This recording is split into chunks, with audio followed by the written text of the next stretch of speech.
Durian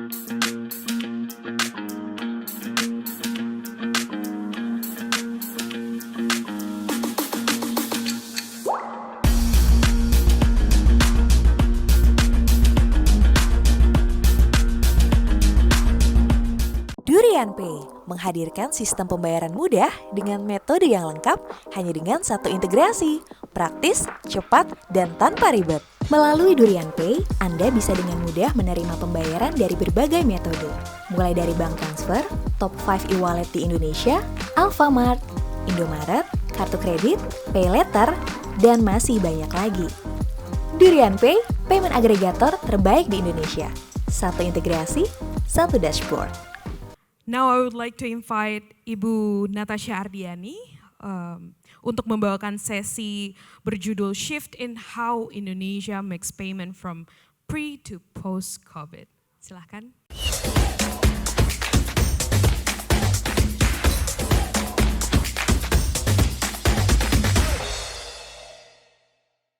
Thanks Willa for the kind introduction. Thanks everyone for attending this session. I hope all of you had a good lunch. All right, while we'll wait probably for the technical team to set up the slide, probably I do like a little bit of introduction. My name is Natasha, co-founder and COO of Durian Pay. We started Durian Pay no less than 2 years ago, so we're very new. And some of the reasons why we started what we're doing is that like acceleration of digital payments, right? Digital commerce adoption, rise of e-wallets, and we see that, a lot of, new type of businesses, new way to pay, new ways to shop and sell, and probably we can elaborate more a bit later. But it's just such an interesting era to live in, right? Like there's like new innovations and new things popping every other quarter. So, right, like, growth in digital business is one of the drivers of I think why we are all here today, right? Like in 2021 alone, digital payments account for around $70 billion. And it is poised to grow to over $120 billion in 2025, right? Growing at 20.5% CAGR. So this is, essentially it will almost double in 4 to 5 years. And on the flip side of that, there's a downward trend of cash payments from 16% in 2019, used to be obviously much larger, right? Back probably 4 or 5 years ago, like COD, offline retail payments was very popular, but now it already decreased. And last year was at 11%, and it is poised to further decline to 5% in 2025. It doesn't necessarily mean that less people will pay with cash. Probably there's going to be converted to, say, O2O business, or new type of retail will come across in tier 2, 3, 4, or 5 cities.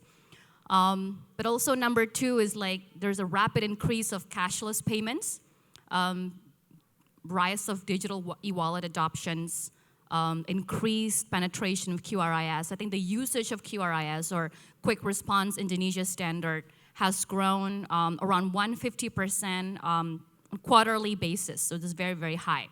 And also the rise of buy now, pay later, or we call it BNPL. But all of these didn't happen accidentally. As we know, the Bank of Indonesia, or the central bank, has issued this Indonesia Payment System Vision 2025 back in 2019. So with the main vision is that the national economy will be integrated digitally, and it will include more people, more population in the lower tier cities. And from the Indonesia Payment Systems Vision 2025, they launched first QRIS in 2019, which allows and introduced interoperabilities between all payment methods, from banks and e-wallets and other payment methods. So it was such a great thing that the BI did in such a strong push from the government to increase digital penetration overall. And of course, this is one of the main catalysts of digital e-wallets penetration, right? Digital e-wallets usage is expected to grow around 2 years ago at 25.7% to over 30% in 2024, which is a very high numbers. I think the sheer number of e-wallet account owners already almost exceed bank account owners in Indonesia. And obviously apps like Gojek, Shopee, Tokopedia, all of the big e-commerce, SIRCLO including, right? Like SIRCLO is working on the background to enable all of this commerce happening, B2B, B2C, B2B2C, and all of these other types, help fuel all these e-wallet growth. And then digital banking. 92 million Indonesians are still unbanked. And that is 92 million out of 270 million population at around $4,000 GDP per capita, which is pretty decent for a third world country.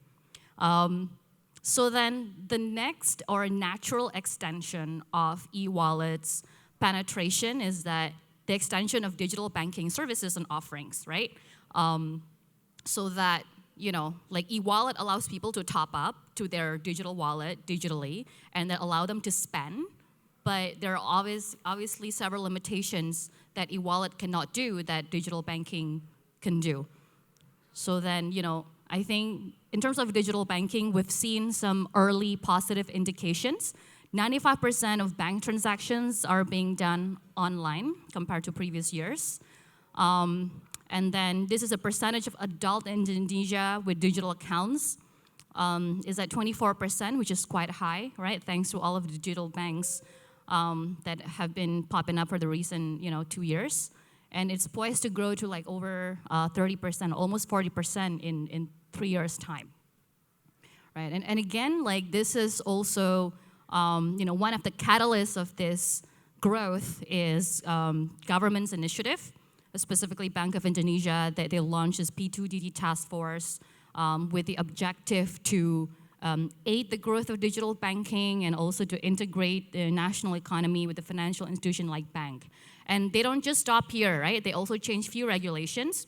Now, like the banks are allowing for a foreign lender to participate directly into the Indonesian economy. Back in the day, there was like a cap of 40% for foreign ownership. Now it's closer to 90%. So these are some of the ways of what digital banks address in Indonesia, right? Like by delivering lending, credit, trading, and more directly to consumers against the increased smartphone penetration, digital universal identity, increased e-wallets penetration, increased e-commerce penetration.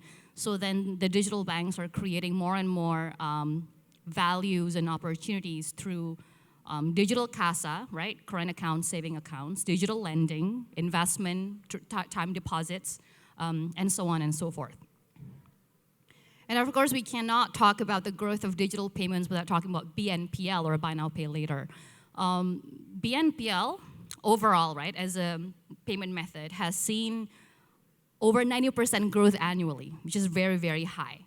And they grow, I think, in terms of other payment methods, I think their growth is one of the fastest across other payment methods like virtual accounts or bank transfers, e-wallets, and the others don't really grow, right? The COD has declined, offline also has declined. And it accounts for around, almost $3 billion in terms of just sheer total payment volume. And between 2022 and 2028, BNPL payment adoption will just increase even more at 44.4% CAGR, reaching 24.2 billion gross merchandise value, which is very, very high. And this is sort of a cycle of how BNPL creates value. It's an excellent way to provide customers an option to pay for big ticket size items in smaller bucket installments, right? And why BNPL if they're credit cards? Probably if they're a non-Indonesian audience here, maybe like people are confused, like why BNPL? What's BNPL doing that Visa and MasterCard cannot? So historically, I think if you remember of like how you obtain your first credit cards, there are a lot of red tapes and barriers, right, to obtain credit cards. First of all, you have to have a job with a pay slip. You cannot just have an income. You have to have a job with a pay slip, with a tax return, and all those stuff, right? So then it excludes a certain segment in the population that receives income in a not so formal manner, like a freelancer or small businesses. And then also to obtain a credit card, they have to have like certain credit history. They have to be a customer of the bank for the past 2, 3, 4 years, you name it. So then banks normally, historically have very traditional underwriting processes, which all these, BNPL players try to innovate on, right? So historically, why the BNPLs and penetration has been rising is because they underwrite in new ways and new manners. They underwrite from your utility bill payments, your e-commerce transactions, your digital identity is everywhere now. So they underwrite, they create a credit history and credit profile from all of your online transactions. And then as a business, right, or as a industry player, like now that there are essentially more ways to shop, sell, invest, purchase, innovate, you just want to obviously ride the wave, adopt digital payments, but the issues that often faced by the players in the market is that, limited tech bandwidth, and then oftentimes, even if you integrate, it takes long to integrate with, many payment methods because they keep adding, right? Like now there are like 3 or 4 more digital banks that are about to create payments API. That probably as a business, you just want payments to be done and over with, right? You want it to be simple, you want it to be easy, and because you pay a certain percentage of MDR, and you want it to be done and dusted. So I think overall, I think this is a great event. I think Meet Magento is a great event, and maybe this is also a time to ask yourself, how to innovate further from here and how to make use of all of the audience here, because I think would help businesses to go further, go digital and grow further is through simplifying digital payments, right? Like hopefully by not managing 10 different dashboards of 10 different payment modes and dealing with 10 different settlements, SLAs, and dispute resolutions, and payments that are, simple, and you don't need to integrate over and over again, and with unified checkouts, promos, disbursement, and so on. So yeah, I think this is a great time to ask yourself about what your business need and what can elevate your business further. I think this is a great event for all of us, and there are so many great options to choose from today and inquire within. So I think we'll just end here and open the floor for Q&A. I think the committee told me that there are certain giveaways that they will pass on for a few questions that are being asked. Hello, my name is Hendra. I want to ask, what's the usually problem to do this Durian Pay? And if there's a problem, is that easy to solve? Okay, thank you. Maaf Pak, boleh diulang pertanyaannya? Is that a problem? Problem kendala-kendala dalam menggunakan ini. Dalam pemakaian. Pemakaian Durian Pay. Kendala dalam pemakaian. Yes. Mungkin problem yang mau di-solve oleh Durian Pay gitu ya maksudnya. Yes. Oke. Jadi sebetulnya Durian Pay ada beberapa problems yang kita coba solve. Satu, payments fragmentation. Tadi kan kayak saya udah cerita, dan kayaknya bapak-bapak dan ibu-ibu juga mungkin pada aware juga ya, kayak payment method tuh nambah terus tiap tahun. Mungkin setahun lalu belum ada Atome, cuman ada mungkin nggak apa-apa kali ya sebut merek ya. Ada mungkin awalnya cuman Kredivo, Aku Laku, habis sekarang ada Indodana, ada Atome, ada macam-macam lagi. Belum nanti bank digital, awalnya cuman Genius Pay, sekarang ada Bank Jago, nanti ada Bank New Commerce, ada Bank Alobank, ada yang lain-lain. Jadi sebagai bisnis itu kan high effort ya Pak, kalau misalnya saya udah aktivasi 10 payment methods, tapi ternyata customer saya masih ada yang underserved nih, mereka mau payment method yang lain. Nah kalau yang Durian Pay solve atau yang Durian Pay selesaikan tuh adalah kita tuh menyediakan yang namanya single integration. Jadi kalau yang namanya integration, kalau kita ngomongin API atau SDK, itu kan kita ngomongnya mungkin integration kita pakai pipa ya. Nah pipa ini kalau dengan Durian Pay 1 kali integrasi saja cukup. Jadi misalnya businesses hari ini mau integrate sama kita, mau aktivasi 10 payment methods. Terus nanti di kuartal depan kami akan misalnya integrasi lagi dengan 4 atau 5 payment method. Orang-orang atau klien-klien yang sudah integrasi dengan kita, mereka nggak perlu integrasi lagi. tinggal nanti datang ke dashboard aja, tinggal klik nyalain apa yang mau diaktifasi, misalnya mau BSI, bank muamalat, bank apa, bebas gitu. Jadi itu yang diselesaikan. Terus jadi istilahnya kalau dari segi tech-nya itu istilahnya low code to no code payments. Jadi yang kita bisa tawarkan solusi-solusi yang requires very little coding dan almost no coding juga bisa kalau di-operate. Terus lately kita juga, karena kita juga banyak ngobrol sama customer, sama clients, kan banyak ya sekarang bisnis itu mulai bermunculan social commerce. Social commerce itu intinya apa sih? Intinya e-commerce yang saat dilakukan tuh dia butuh perantara. Jadi ada either agen, ya kan, atau di reseller. Jadi banyak bisnis yang misalnya, MLM juga termasuk ya, itu kan mungkin bisa bilang social commerce, karena saat dia commerce tuh dia nggak langsung ke principal tapi via platform. Nah ini kan pada makin kesini tuh makin banyak variasi ya. Jadi misalnya resellernya ada 3 tipe. Terus sebagai master merchantnya mau atur reseller yang ini komisinya sekian, yang ini komisinya sekian, yang ini komisinya sekian.